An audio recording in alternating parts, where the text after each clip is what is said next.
Halo, perkenalkan saya Muhammad Raihan Raspati dari kelas Niaga B 2020. Pada kesempatan kali ini saya akan menganalisis perusahaan Boeing Company. Boeing adalah multinational company asal Amerika Serikat yang mendesain, memproduksi, dan menjual pesawat komersil, militer, satelit, dan berbagai produk terkait lainnya. Boeing selama ini dikenal oleh publik sebagai salah satu produsen pesawat terbang dengan tingkat keamanan dan kualitas terbaik. Namun, beberapa tahun lalu, pesawat keluaran terbaru Boeing yaitu 737 MAX mengalami 2 kecelakaan fatal berturut-turut yang diduga diakibatkan oleh kelalaian Boeing pada saat proses produksi. Karena itu, jenis pesawat tersebut sempat dilarang terbang dan juga reputasi baik Boeing terganggu. Hal itu tercermin dari anjloknya harga saham Boeing pasca tragedi ini. Kondisi ini diperparah oleh adanya pandemi COVID-19 yang membuat permintaan akan pesawat terbang, khususnya komersil, menurun dengan sangat signifikan. Aktor utama dan pihak-pihak yang terlibat dalam analisis ini diantaranya adalah CEO, CFO, dan Chief Strategy Officer Boeing, serta mantan CEO Boeing yang memimpin pada saat krisis yang diakibatkan kecelakaan 737 MAX. Kemudian, sebagai perusahaan yang bergerak di industri penerbangan yang bersifat highly regulated, regulator juga berperan dalam analisis ini. Selain itu, pihak lain yang berperan dalam analisis ini juga adalah kompetitor utama Boeing, yaitu Airbus. Pada studi kasus ini, saya akan menggunakan 2 alat untuk menganalisis, yaitu Porter Five Forces Analysis dan Cash Flow Analysis. Yang pertama, Threat of Substitute Product. Menurut saya tergolong rendah, karena ancaman munculnya produk substitusi bagi Boeing menurut saya dapat dikatakan rendah karena sejauh ini belum ada produk substitusi lain yang dapat menggantikan pesawat jet komersil seperti yang diproduksi oleh Boeing saat ini. Kemudian, bargaining power of buyers menurut saya juga tergolong rendah karena switching cost yang dibutuhkan oleh konsumen untuk berpindah dari produk Boeing ke produk lain di industri ini sangat tinggi. Kemudian yang ketiga ada threat of new entrants.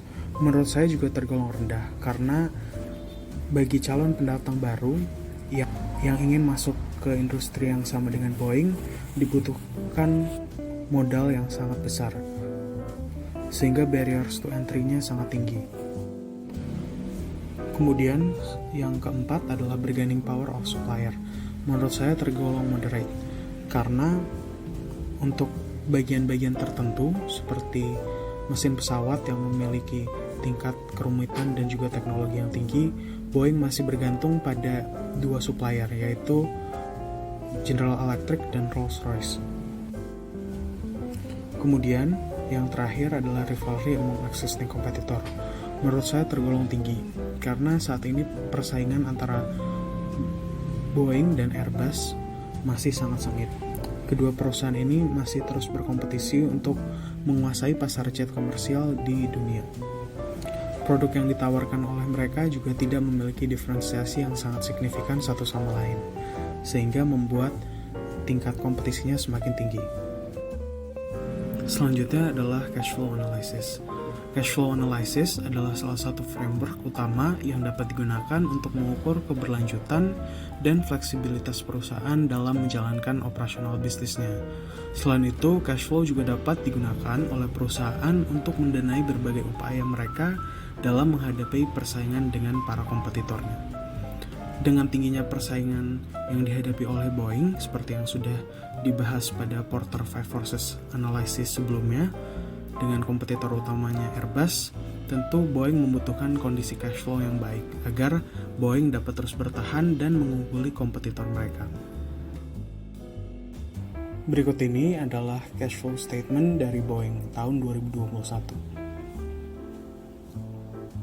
Dapat dilihat bahwa nilai cash from operating activities Boeing tahun 2021 ada pada angka negatif 3,41 miliar dolar.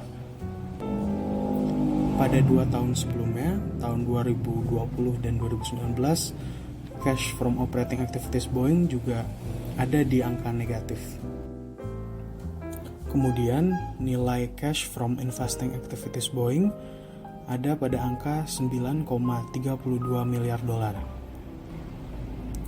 Selanjutnya, nilai cash from financing activities Boeing ada pada angka negatif 5,6 miliar dolar. Selanjutnya, saya akan mencoba menganalisis cash flow Boeing menggunakan 5 cash flow ratio. Yang pertama, operating cash flow ratio. Operating cash flow ratio ini dapat menggambarkan profitabilitas perusahaan. Rumus untuk menghitung rasio ini adalah cash flow from operation dibagi dengan sales. Berdasarkan hasil perhitungan tersebut, operating cash flow ratio dari Boeing adalah minus 0,0066 di tahun 2021. Rasio selanjutnya adalah asset efficiency ratio. Rasio ini memiliki fungsi yang sama dengan return on asset, tapi menggunakan cash from operation activities, bukan net income pada perhitungannya. Rumus dari rasio ini adalah cash flow from operation dibagi dengan total aset. Dari perhitungan tersebut didapatkan bahwa asset efficiency ratio dari Boeing adalah minus 0,025 pada tahun 2021. Kemudian, rasio yang ketiga adalah current liability coverage ratio. Rasio ini menggambarkan solvabilitas, khususnya kemampuan perusahaan dalam melunasi kewajiban lancar mereka. Rumus dari rasio ini adalah cash flow from operation dibagi dengan sales. Dari hasil perhitungan tersebut, pada tahun 2021 didapatkan rasio current liability coverage Boeing adalah minus 0,042. Rasio selanjutnya adalah long-term debt coverage ratio. Rasio ini menggambarkan kemampuan perusahaan dalam melunasi hutang-hutang jangka panjang mereka. Rumus dari rasio ini adalah cash flow from operation dibagi dengan sales. Dari perhitungan tersebut didapatkan pada tahun 2021 rasio ini dari Boeing adalah sebesar negatif 0,060. Rasio terakhir adalah cash generating power ratio. Rasio ini dapat menggambarkan kemampuan perusahaan untuk menghasilkan cash yang murni berasal dari aktivitas operasi perusahaan, bukan investing atau financing. Rumus dari rasio ini adalah cash flow from operation dibagi dengan cash flow from operation ditambah cash investing inflow ditambah cash financing inflow. Dari perhitungan tersebut didapatkan cash generating power ratio Boeing pada tahun 2021 adalah sebesar 1,139. Selanjutnya, saya mencoba membandingkan free cash flow dari Boeing dengan free cash flow kompetitor utamanya yaitu Airbus. Free cash flow dapat digunakan untuk menggambarkan fleksibilitas keuangan perusahaan dan juga dapat menjadi salah satu strength atau kekuatan dari perusahaan. Jika dilihat, nilai free cash flow Boeing pada 3 tahun terakhir ada pada nilai negatif. Dan di tahun 2021 nilainya sebesar negatif 4,4 miliar US dollar. Sementara dibandingkan dengan kompetitor utamanya Airbus hanya mengalami free cash flow negatif pada tahun 2020 saja.